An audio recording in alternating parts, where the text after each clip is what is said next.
143 մանկապարտեզի տնօրեն Ռուզաննա Դանիելյանին ձերբակալեցին պաշտոնին վերադառնալուց 1.5 աշխատանքային օր հետո։ Դանիելյանին մեղադրանք է ներկայացվել իրեն վստահված առանձնապես խոշոր չափի գույքի հափշտակության և խոշոր կաշառք ստանալու համար։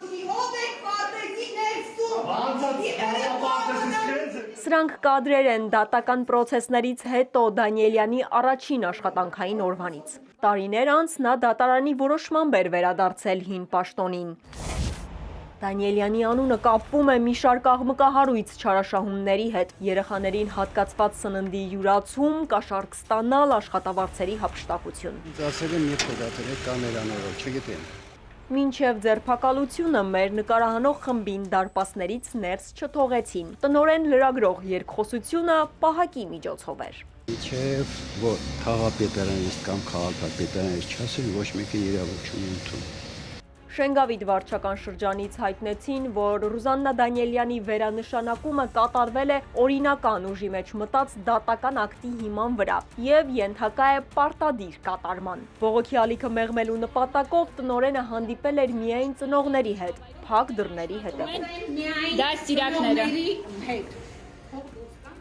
Ողջ պատմությունը, թե ինչպես է սկսվել եւ այլն, Տատիկին Դանիելյանը արդեն ներկայացրեց, իր տված հարցազրույցներում էլ հիմնականում նույն պատմությունն էր, բայց մեզ հուզող հիմնական հարցը այն էր, որ այդ շրջանում, երբ որ աղմուկը բարձրացվել էր, այդ սնունդը գտել էին, սննդի հետ կապված հատկապես սկզբնական շրջանում, ինչի այդ ժամանակ Տիկին Դանիելյանն ոստիկանություն չէր դիմել, որին ի պատասխան նշեց, որ ինքը չգիտեր, որ կարող էր դիմել ոստիկանություն, եւ նաեւ ինքը ասեց, երբ որ համապատասխան բաժնի աշխատողները եկել էին այդ ժամանակ ազատման դիմումի հետ կապված, ինքը առաջարկել է իրենց, որ ոստիկանություն դիմեն, բայց այդ ժամանակ չեն դիմել։ Մեզ համար ծնողներիս համար հարցական է, թե ինչու Տիկին Դանիելյանը չի դիմել այդ ժամանակ ոստիկանություն, ինչի թաղապետարանի համապատասխան բաժնի աշխատողները չեն դիմել ոստիկանություն, ինչի քաղաքապետարանից չեն դիմել, ինչի ոչ մեկը ոստիկանություն չի դիմել, այս ամեն ինչի հետ կապված իրավական գնահատական այն ժամանակ չի տրվել։ Սոնայի երկու երեխաները հաճախում են 143 մանկապարտեզ։ Այս տնօրենի հետ դեռ չի աշխատել, բայց մյուս ծնողների պատմությունները մամուլի նյութերն արդեն անհանգստացնող են։ Հիմա ծնողներն իրավական գնահատական են ուզում։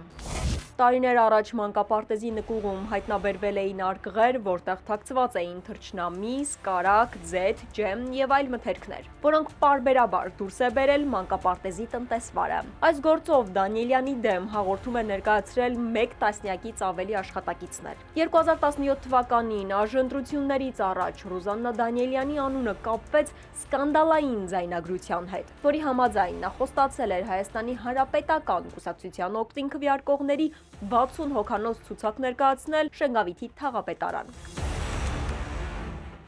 Հակակոռուպցիոն կոմիտեից հայտնեցին, որ գործը նախաքննության փուլում է, իսկ տնօրենին ով էր վերականգնել պաշտոնում։ Հակակոռուպցիոն կոմիտեից ասում են թաղապետն էր վերանշանակել, թաղապետարանից էլ թե դատական կարգով են վերականգնել։